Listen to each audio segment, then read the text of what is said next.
Let's Okay, so statewide elections. Let me see if I can share screen and bring up our trusty PowerPoint here. I hope you can all see that. Let's maximize that. So we have an ungodly number of statewide elected offices in Washington, as I have probably mentioned before.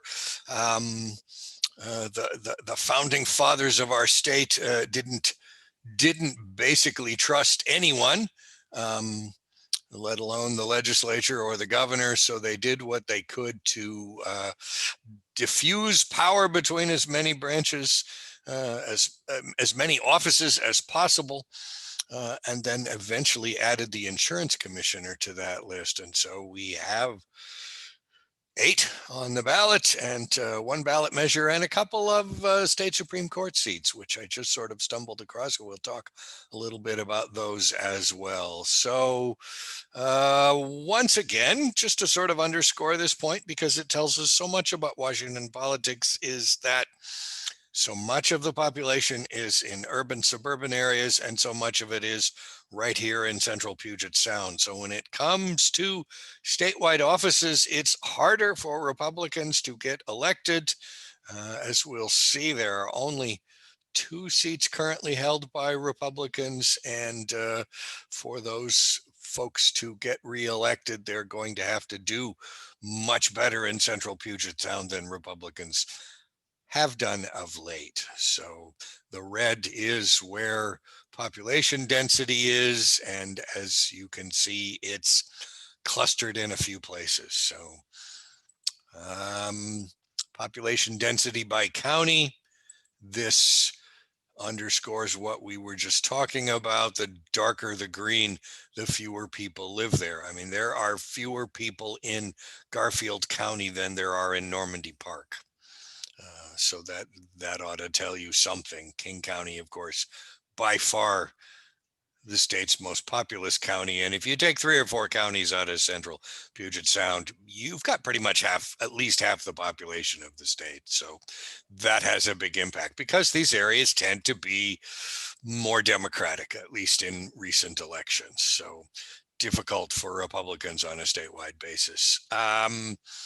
Insurance commissioner. So Mike Kreidler is the state's longest serving statewide elected official, former legislator, former school board member, former congressman, running for what will be his 6th term, I think. And it's an interesting race. I mean, it's highly unlikely that Kreidler does not win again. The insurance commissioner regulates the insurance industry in the state of Washington, not just health insurance, but all insurance. Kreidler's a bit of a bulldog. He tends to go after insurance companies, firms that sell insurance, also people who make false insurance claims. So he will take after people if he feels they have broken the law, and he has some success with that. Now, this guy running against him, Mr. Patel, if you were to read his voters pamphlet statement, it is at least entertaining. He says he's running because he's now old enough, and he will be the external insurance commissioner 60% of the time, with Kreidler and the other guy who ran in the primary serving each of the other 20%. And he's going to hire 168 students, and they will do something. And he knows a bunch of insurance people, and they will be the internal insurance commissioner. And it is a very chaotic voters pamphlet statement. The amazing thing is here that the other candidate, Anthony Welty, did actually campaign and spend a little bit of money. He's a libertarian, which doesn't tend to gain a lot of traction in the state. Patel ran as a Republican, did not campaign, raised no funds, and still came in second in the primary. So he is, I would say, relatively unlikely to get elected this time. So whether you like Mike Kreidler or not, you're probably stuck with him for another 4 years. Now, 4 years from now, I'll be vaguely surprised if he doesn't retire, in which case that could be a very interesting race, because as somebody who does actually hold the industry to account, you're likely to see a number of candidates saying, oh, we're overregulated and that's why everything is so expensive. So, but for now, Mr. Kreidler will likely get reelected. Now, in my tiny world, I like him simply because he returns my calls. So, somebody I can talk to when I want to find things out. So now let's see what we have here. Where are our other slides? There we go. Secretary of State. Now, Kim Wyman is one of only two statewide Republican elected officials running for a third term as Secretary of State. Secretary of State's office does a bunch of odd and interesting little things, but the big thing that they're known for, of course, is the state's top elections official. And Wyman previously served as Thurston County Auditor. So her background is largely in running elections. And she seems to have done okay. It's easier to register to vote than it was when she took office. You can register to vote online. You can now register in person up to the day of election. You can register online a week before the election. We have mail-in ballots, which have worked nearly flawlessly. We have postage paid envelopes. She wasn't initially in favor of that, but when King County said, hey, we're just going to do this, they decided to jump on the bandwagon. Now, the person running against her, Gail Tarleton, a Democrat, recently a state legislator, before that a Port of Seattle commissioner, a perfectly qualified candidate, but the thinness of her case against Wyman is to say that, well, she hasn't loudly and oftenly enough denounced President Trump and his claims about voting in elections. Wyman might have said more in that regard. The challenge that she really faces is that it is not expected, as we said last week, to be a good year for Republican candidates. On the other hand, most people don't have bad things to say about Wyman. The Times endorsed her, which doesn't necessarily mean anything. But they did note, and I think this is true, Tarleton was not a bad state legislator, but she's not going to be in the legislature anymore. Same thing with Mike Policiati, as we'll see in the race for state treasurer. So it'll probably be close, kind of a toss-up. Wyman's a decent campaigner. She presents well. Here again, my tiny world test is Kim Wyman has come to my class multiple times to talk to students. And I can't say whether Gail Tarleton would do that or not, but if somebody does that, I tend to think they're okay. And the stuff she says is all quite reasonable. You should vote. Here's why you should vote. Here's how you would get registered. So one of what should be one of the few close races in 2 weeks. I got a call from the Democrats, and they said, "Are you going to vote for Inslee or Culp?" I was out walking the dogs, and I just had my cell phone with me, and it was kind of annoying. But oh well. And they said, "You're going to vote for Inslee or Culp?" I said, "I'll vote for Inslee." And they said, "Well, what about Wyman or Tarleton?" And I said, Wyman. And they said, okay, and hung up. So I guess I didn't pass their test. But anyway, let's see here. Here we go. State treasurer. So here once again, Mike Policiati, state legislator from Federal Way, finishing his second term, really brought some interesting knowledge to the legislature, led some efforts at penalties for corporate violations of the law, which hadn't been updated since the 1920s. I mean, the top penalty, a corporation did something really broke the law. The top penalty was $10,000, which now is like meaningless. So, he brought some experience. Well, he decided he wanted to be state treasurer. And Dwayne Davidson, the other statewide elected Republican now, he's only there in part because in 2016, there was a 5-way race in the primary. And this is where the top 2 primary that we have in Washington state really had an impact. Normally, under those circumstances, a Democrat would have won. Well, there were 3 Democrats and there were 2 Republicans. Between them, the 3 Democrats got the majority of the vote in the primary, but they all finished behind the 2 Republicans. So you had Davidson and this other guy who had some interesting ideas, but really no experience. Davidson was Benton County treasurer. 36 out of 38 county treasurers endorsed him and he won. I don't get the sense that he's done a bad job. He says this, if he's reelected, this will be his last term. However, he trailed Policiati in the primary fairly solidly. So I will be surprised if Policiati doesn't win, if only because it looks like it will be a fortunate year for Democrats. The state treasurer's job is really important. It's one of those ones that we may not think about. They manage an awful lot of money.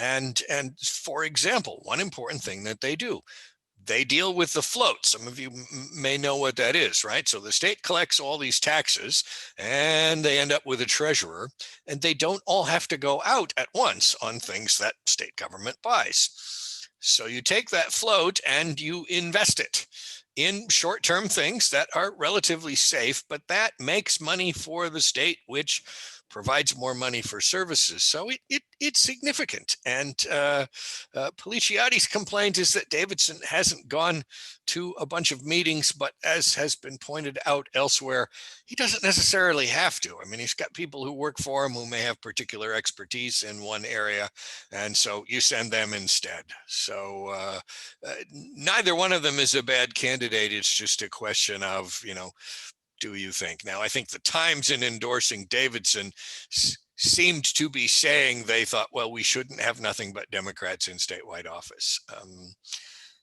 That may or may be something that concerns you. I'm really not sure what I'm going to vote on this. I mean, I know Policiati, he's a decent guy. I wish he'd stayed in the legislature longer because I think he had some things to bring to the table there. But he's young and ambitious, and there you go. So, right.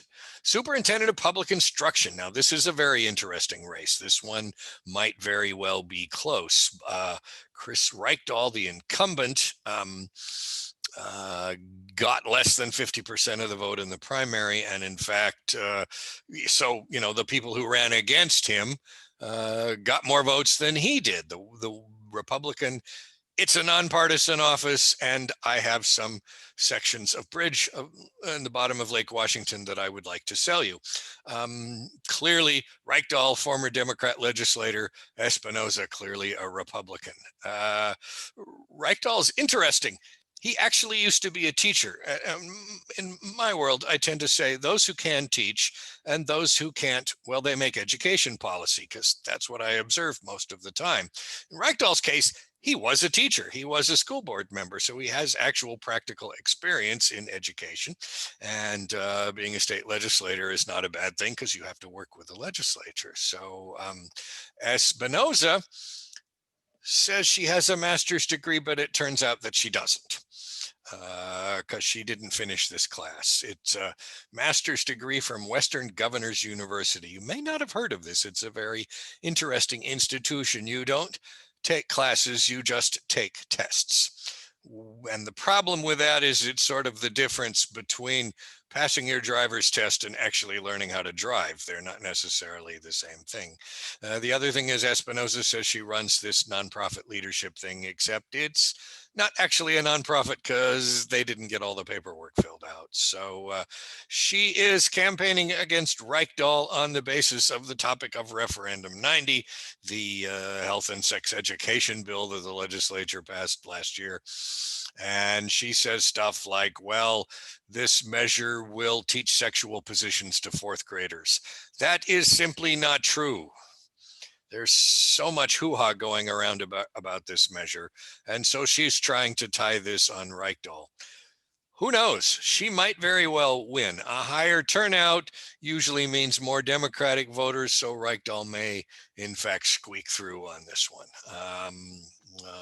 On the count of my tiny world, I have emailed Reichdahl. I haven't heard back. Unless Espinoza gets elected, I'm not going to bother. But should be a close race. The primary was very close. Didn't look good for Reichdahl. Higher turnout may yet benefit him. Superintendent of Public Instruction oversees the state's K-12 education system. They don't have anything to do with colleges and universities. It's an important office, and so it'll be interesting to see what happens there. Now, Attorney General. Now, this race is interesting. Bob Ferguson, the incumbent who's made a name for himself, successfully suing the Trump administration over all kinds of things. I've heard him speak. He seems like a pretty bright guy. Matt Larkin is a diehard Trump supporter, doesn't think that the attorney general should be doing this. Now, I'm on all these email lists, and I get these fundraising emails from Bob, and just the tenor of them makes you think that his opponent is sort of this billionaire version of Mother Teresa and Einstein all rolled into one. When in fact, Ferguson's raised several $1 million and Larkin's raised like almost nothing. So it doesn't seem likely that Ferguson will get unelected, but he's campaigning hard, and probably will serve another term. Now, had Jay Inslee somehow managed to secure the nomination for president for the Democrats, Ferguson, like some other people, would now be running for governor. So perhaps in 4 years, he'll be campaigning then, which might be why he's campaigning so hard now. Of course, at the moment you slack off and stop campaigning, that's when serious opposition candidates begin to show up. So he's protecting his flank, if nothing else. Head of what has been called the state's largest law firm. They represent the state in all kinds of litigation. They have a consumer protection division. I mean, once again, very important office, has been in the past a springboard to other offices in Washington state. Christine Gregoire, previous governor, was Attorney General. The late Slade Gorton also had served as Attorney General. Rob McKenna, sort of the last credible Republican governor candidate for governor, had served as Attorney General. So still, Ferguson will get reelected unless something amazing happens. So. All right, state auditor, another important office with some qualifications. So the auditor's office is responsible for auditing the books of every state agency. And so they, if you're not spending money the way you're supposed to be spending money, then they will find out. They have no enforcement authority. So if they do find something, it has to get turned over to the state attorney general's office, and then they have to decide what to do with it. McCarthy is the incumbent, a former Pierce County auditor. Not a lot of money being spent in this race. Chris Leba, a Republican, a former police officer. He touts his investigative experience, which is, a reasonable thing to say. McCarthy says the usual things about transparency and accountability. Quite likely to get reelected, was comfortably ahead in the primary. Okay, so now Commissioner of Public Lands, which does, among other things, manages all the state's lands. The challenge of this office tends to be that, on the one hand, they're supposed to preserve the environment. On the other hand, they're supposed to manage the state's lands for also the economic benefit of the state. So every person who's ever been commissioner of public lands has faced those two sometimes competing demands. How much logging can you allow? How much grazing do you allow on state lands? What steps do you take? Franz seems completely aware that the state needs to do something about its firefighting capacity. as you lived through all that smoke just a month ago, or a few weeks really, and people say this is kind of what we're facing: climate change, less rainfall, drier forests, more fires. The Department of Natural Resources has the state's largest fire department, but still, it's going to cost us more money going forward just to try to deal with that. Sue Peterson, a Republican from Grays Harbor, has some background in forestry management. Again, not an unqualified candidate, but has not sort of said the things that, if you think a balance is necessary, that that one might expect to hear. You may feel differently. Franz was also a likely candidate for governor. Seems unlikely that she will get unelected in this race. A very important job. In most states, many of these jobs would be appointed by the governor, or in many states. In Washington, we elect them all because this, as you know, is the land of process. So, and that's good process.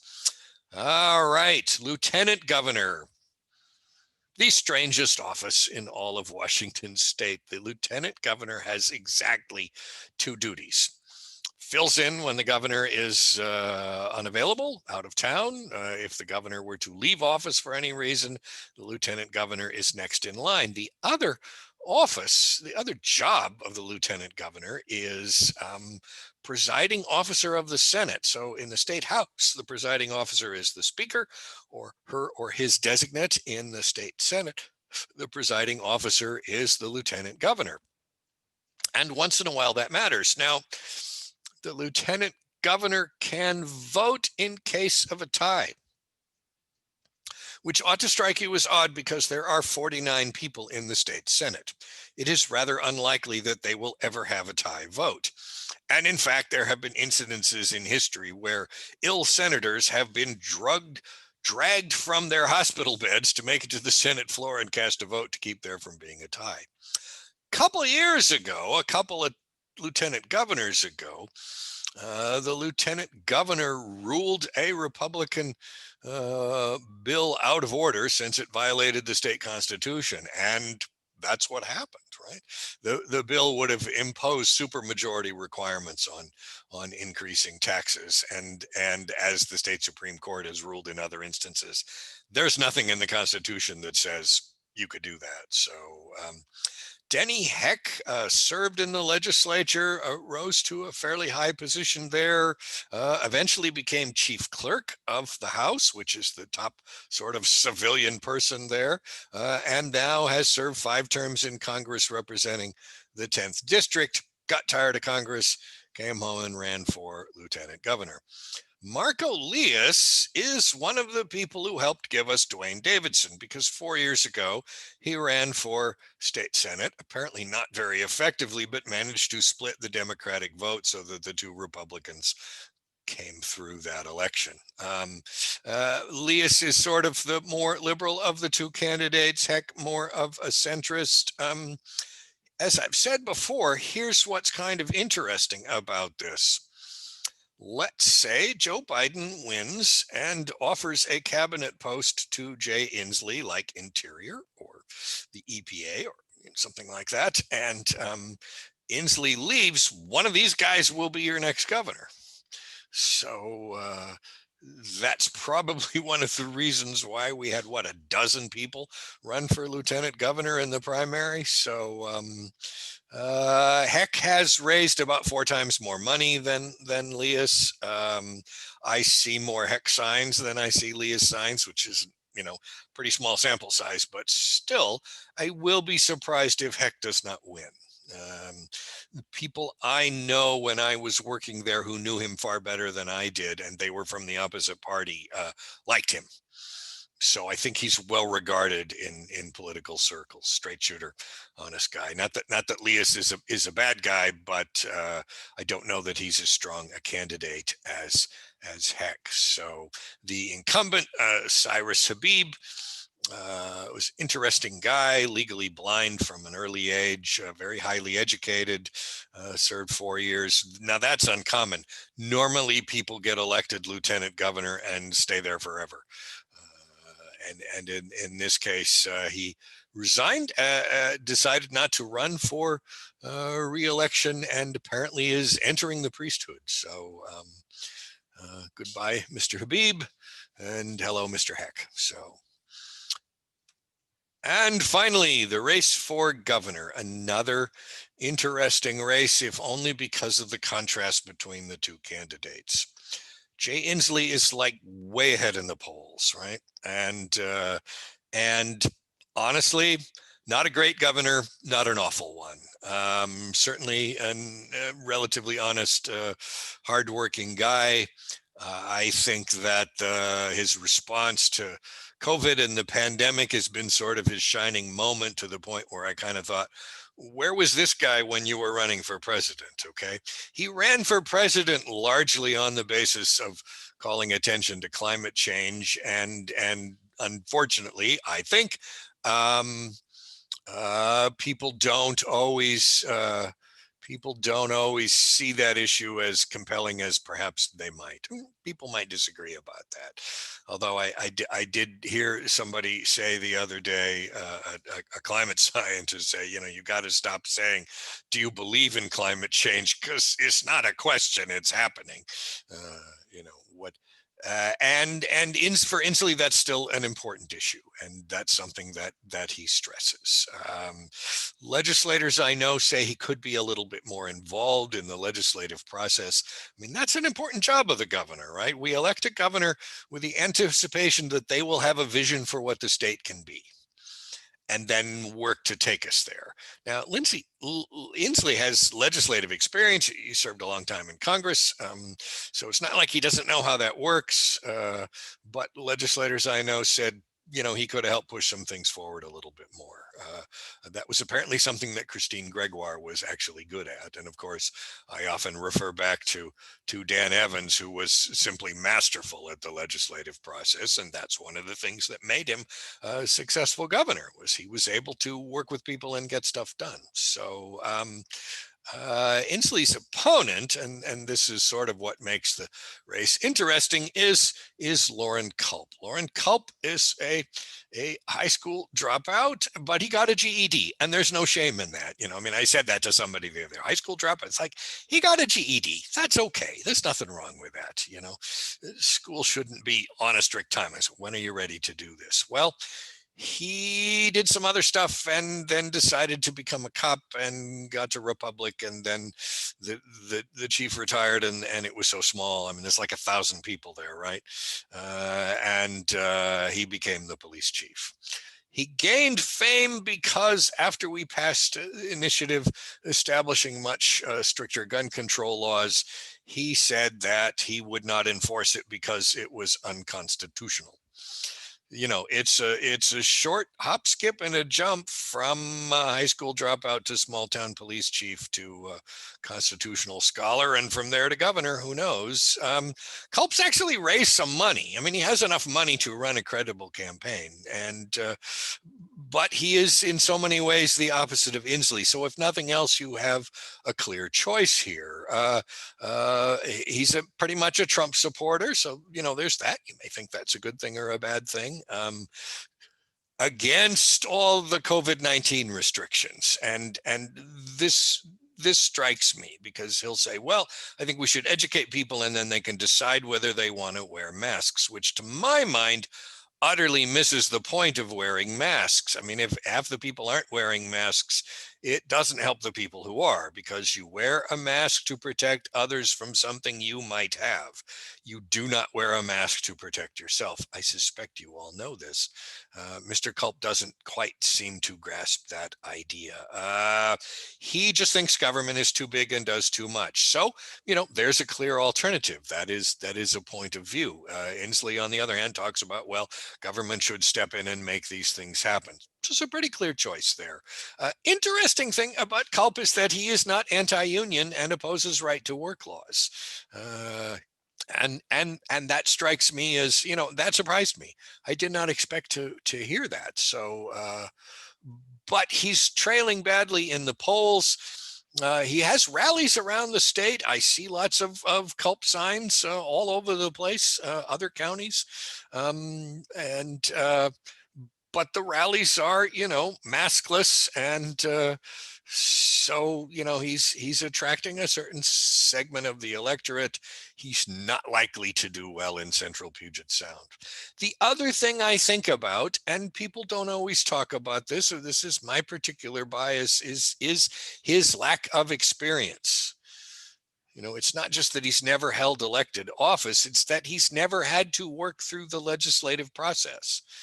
Remember I said last week, the magic number, 75, right? If you got 75 votes in the House and the Senate, you got a bill. Well, if you elect somebody who's never done it before, they don't know any of the players. They have no relationships established with legislators. They don't know where the bodies are buried, et cetera, et cetera. So even if he were to win, his chances of being an effective governor are somewhat limited by the fact that he has not worked in this process before. And the examples of that we can point to, if you think back when Arnold Schwarzenegger got elected governor of California, he was really quite surprised to find out that there was this process and he couldn't just wave a magic wand. Same thing with Jesse Ventura in his one term as governor of Minnesota.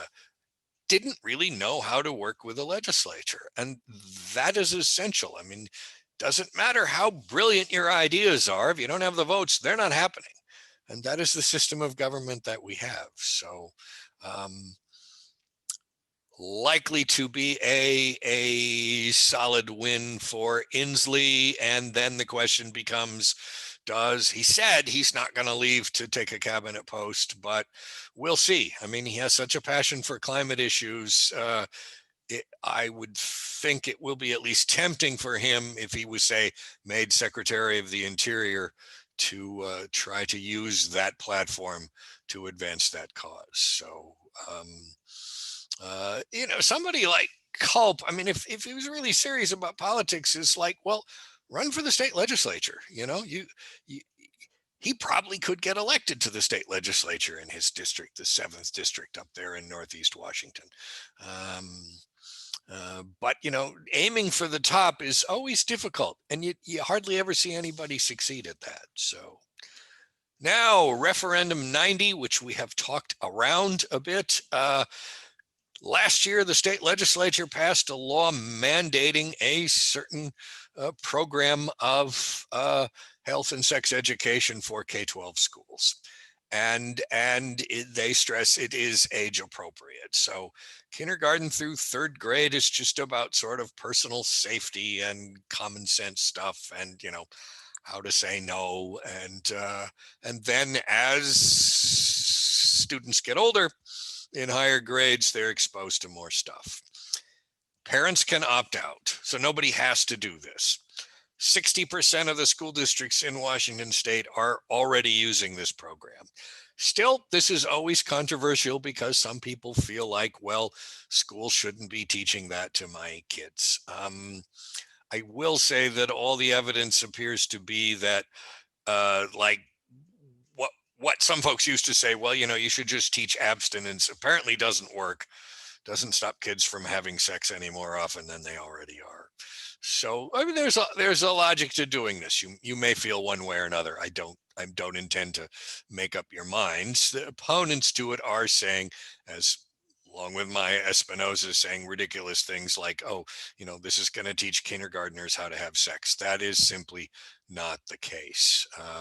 It is giving a certain segment of conservatives something to rally around, and that may increase their turnout and help them in some races across the state, the handful of close ones that we have. I think that the people who created this legislation could have named it a little bit more carefully. In fact, at one point, one of the things says that, it will be a skills-based education program. Well, it's pretty easy to misinterpret that as, well, we're going to teach kids how to have better sex. That's not what it means. If you were an education professional, God bless you if you are, that sort of means kind of a a rigorous, not physically hands-on, but a curriculum that tries to develop different kinds of skills within kids, and that's not having sex. I never would have said that. As soon as I heard that, I thought, well, no wonder people think you're doing crazy stuff. So, well. Now we do have two state Supreme Court races on the ballot. Position 3.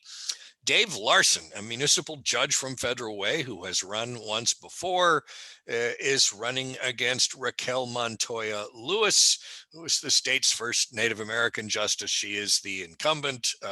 Larson is the candidate of Republicans and property rights advocates. So you have a pretty clear choice there between those two. He obviously didn't win last time. Montoya Lewis has raised about 6 times more money than he has. So in this kind of year, it seems unlikely that she would lose. The other race, we have G. Helen Whitener, who was appointed. So she's getting elected for the rest of the last 2 years of a 6-year term, and she is being opposed by Richard Stearns, who's kind of interesting, an attorney, but spent most of his career as an educator and as a school administrator. So he's never actually served as a judge. And just in looking over his webpage and his campaign statement, I'm not really sure what he's for, other than touting his education experience and saying, well, this would be important to have on the court, which is not an unreasonable argument. On the other hand, she's raised $68,000 and has a lot of she's highly rated by a number of organizations, lots of endorsements. Stearns has none of that. He's raised about $3,000. So I don't expect any change there. Judges are really one of the trickiest things for us to vote on. Every state has sort of a different system. Some states elect judges, some appoint them, some the legislature appoints them, some after they get appointed, they have to stand for an up or down vote. We just elect them. And it's always tricky because they're not supposed to say how they'd rule on a case, because they're supposed to decide cases based on the facts that come before them. And most judges try to adhere to that. It's fairly rare to hear a judge or a judicial candidate express an opinion, unlike some people on the U.S. Supreme Court. And the only people who could probably tell you whether this person would be a good judge or a bad judge are other attorneys. And of course, they're not going to say anything, because you start campaigning against a judge and then they get elected and then you end up before them in court. That's a risk most attorneys aren't willing to take. So it's an imperfect system, and we could change it. There would simply be trade-offs. The one thing I would say in its virtue is that they are not appointed for life. And as a consequence, occasionally somebody gets unelected. On the other hand, we have the example of Charles Johnson, who's up for re-election this year. No one has filed against him. Charles Johnson was a not well-known attorney from Tacoma, and he filed some years back against a guy named Keith Callow, who was the Chief Justice of the state Supreme Court, who was very highly regarded. Now, this was at a time when they didn't hardly campaign at all. I mean, it was a relatively new thing for judges to even actually campaign for office, even though we'd been electing them for a long time. And the only thing anybody can figure is that people liked Charles Johnson's name better, and he won, and he's still there. And I gather he's an okay judge. I hear mixed things about him, which usually means, yeah, he's probably okay. 9 members, a third of them elected every 2 years. So we have 3 on the ballot this time, and then a handful of judges down the ballot. Good luck with that. Like I said, all they could really tell you, they're tough but fair, and they're honest, and they care about whatever, but they really can't talk about issues. So if you look carefully at who endorses them and say maybe who their campaign contributors are, you can kind of tell which way they lean. So that gives you at least some information. So that's everything on the statewide ballot. I'm trusting that, as usual, you will have some questions, and I will do my best to confuse you further. So.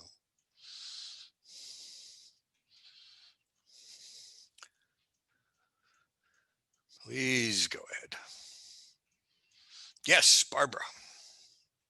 Well, there you go. Let's get you unmuted there.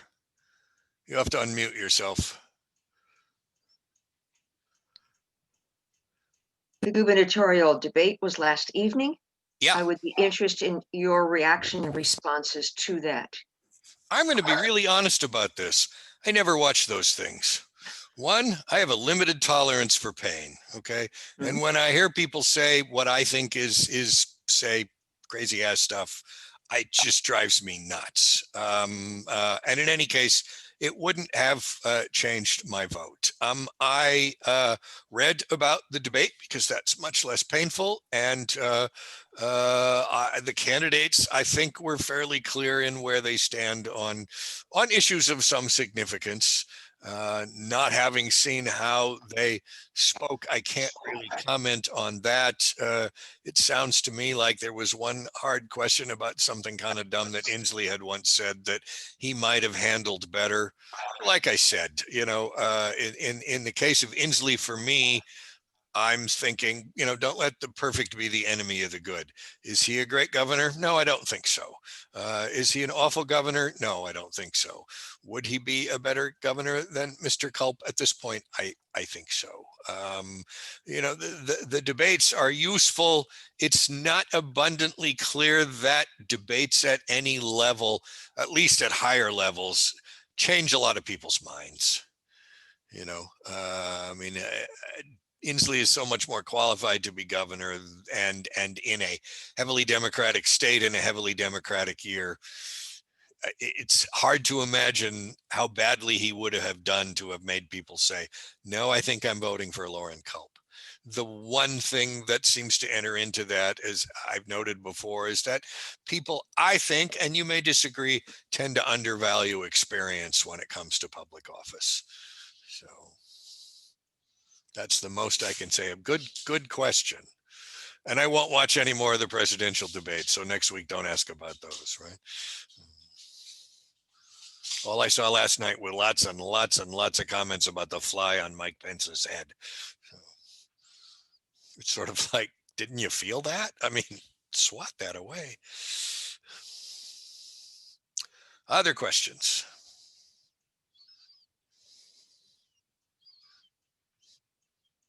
You're a quiet group today.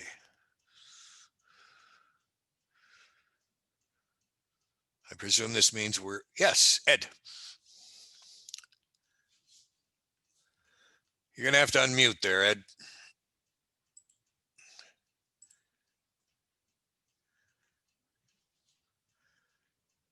There we go. There we go. There are only 2 Republican state office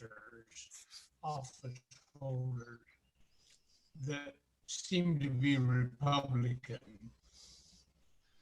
As I remember what you said, to the other parts of the state government, being the opposing party of the majority.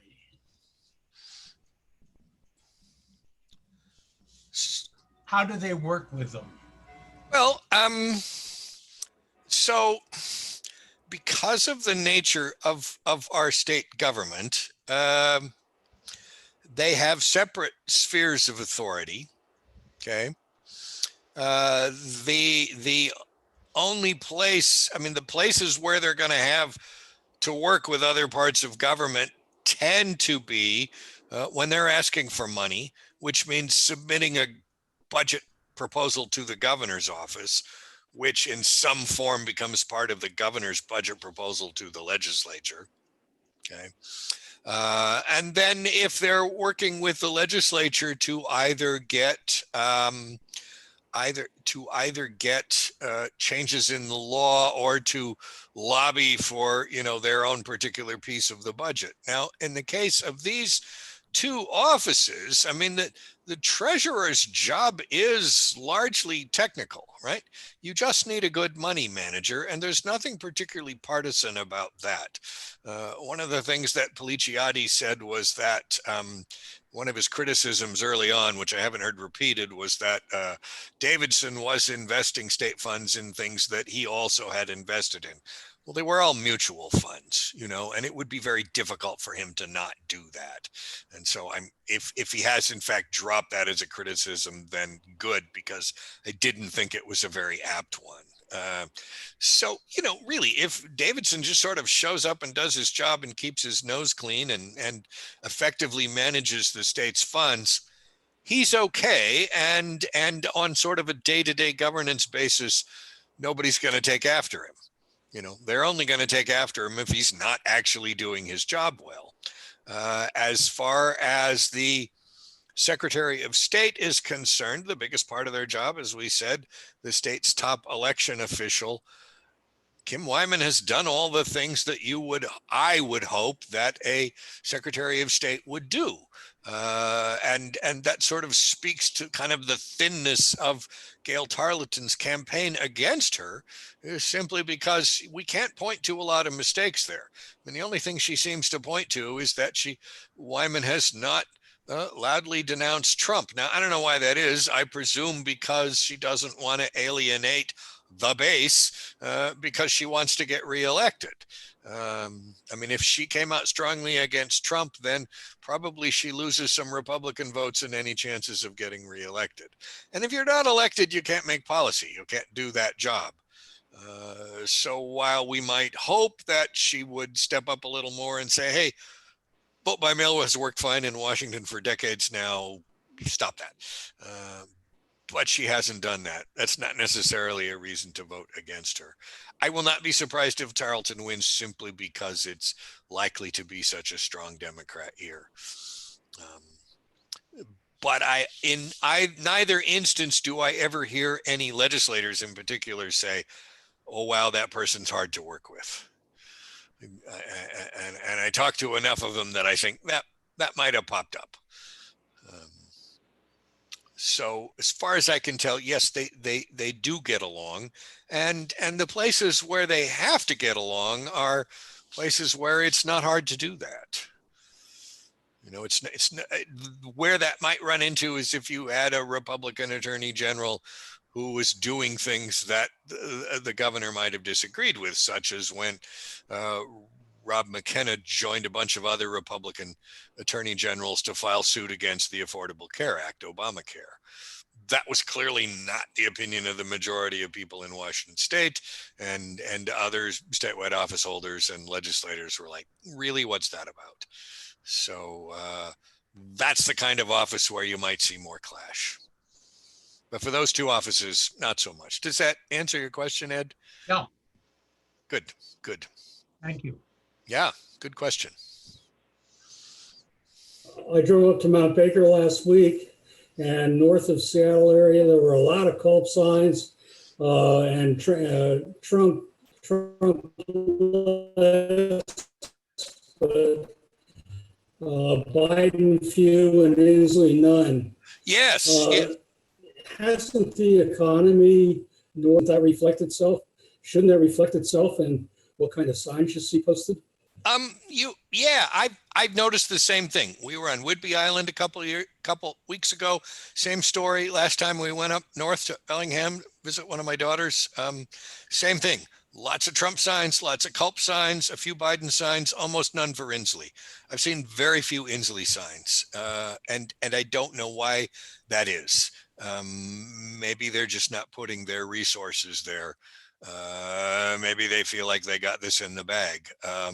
It is an election where, people feel really strongly about sort of the two sides of the coin here, more so than at other times. I mean, there's, I think, very little middle ground when it comes to Trump. There's probably very little middle ground when it comes to Inslee and Culp. So that the people who support them are really quite passionate about that. And so they put up signs. That's some indication that they have some support. On the other hand, it doesn't necessarily mean that there's this groundswell of support for either of those candidates. It may simply be a case of these are the loudest voices, so these are the ones we hear. But they're not, as Richard Nixon once said, the silent majority. So, but I've noticed the same thing, John. Lots of signs for those guys, very few for the other guys. But hasn't there been an effect on the economy that would show up in the electoral preferences? Well, from what I read, okay, from surveys and whatnot, the majority of people in Washington state favor the restrictions because people are very concerned about their health and the health of their loved ones. So even though, yes, there's been a strong impact on the economy, you know, it's hurt a lot of small businesses. I mean, if you saw the email yesterday from George Bartel saying, he said, the pandemic's been really hard on us, you know, it's time for us to sell the business. But it's kind of like when Elizabeth Warren was running for president and one of her issues was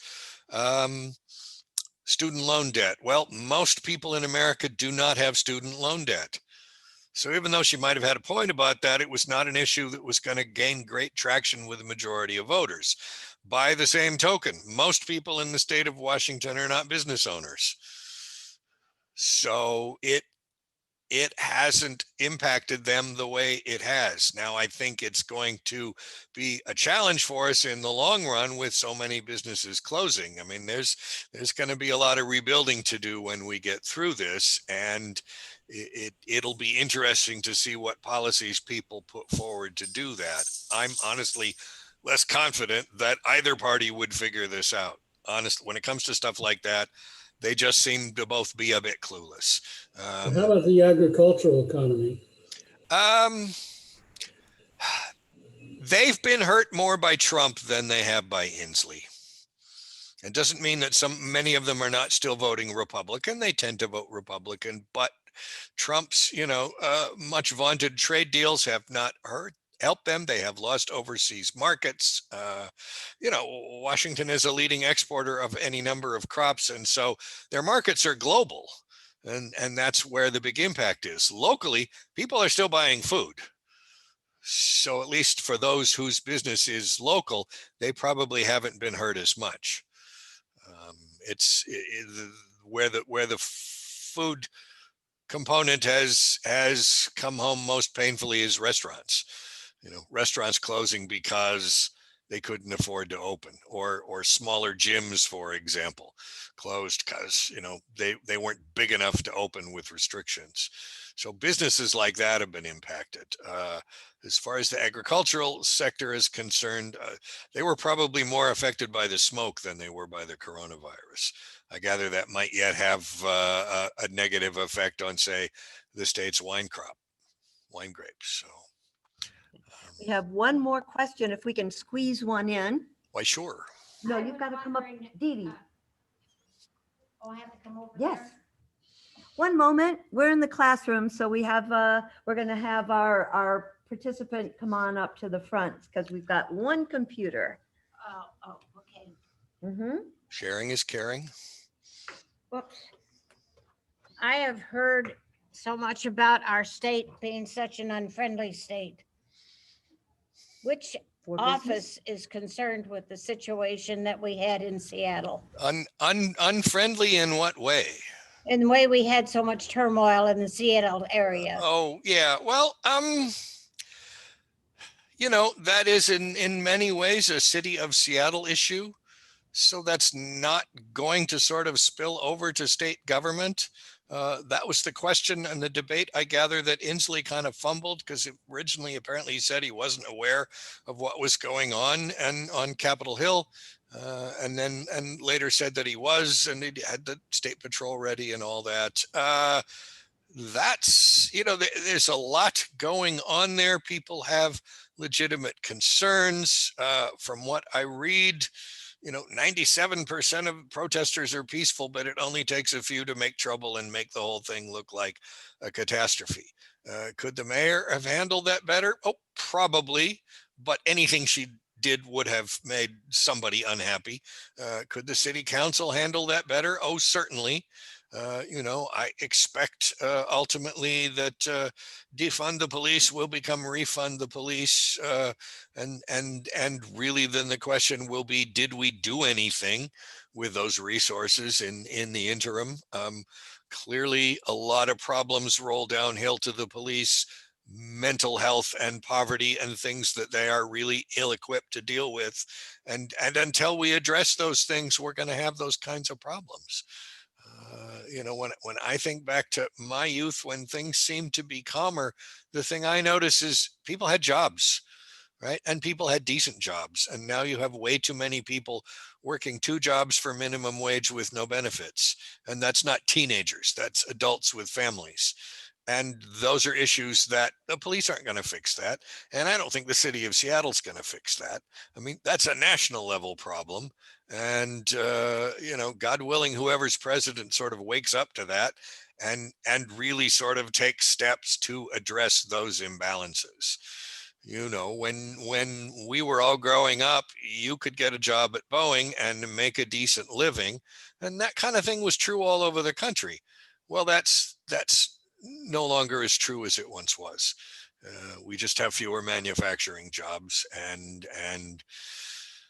we need a policy to address that. Now, as far as being unfriendly, I thought maybe you meant the Seattle freeze, which I've always thought was way overstated.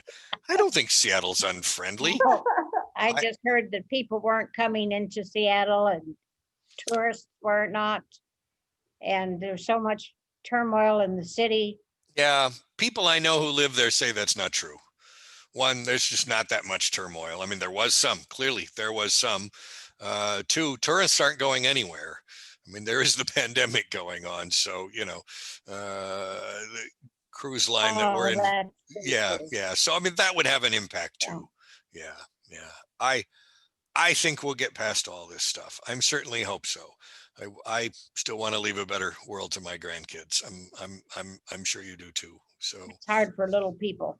yes, it is. Yes, it is. So Thank you. thank you. Good questions always. So anything else? Well, I'm so glad to see you all again. And next week, we'll talk about the federal elections, and including your usual favorite, the presidency. And hopefully we'll collectively learn a few things then, especially me. I need to learn stuff. So. Thank you. Thank you so much, Dr. Sell. We appreciate your information and insights and thunderous applause. And and we will see you next week. They're clapping because it's finally over. Thanks, everybody. Take care. Thank Be you, sir. safe. Bye-bye.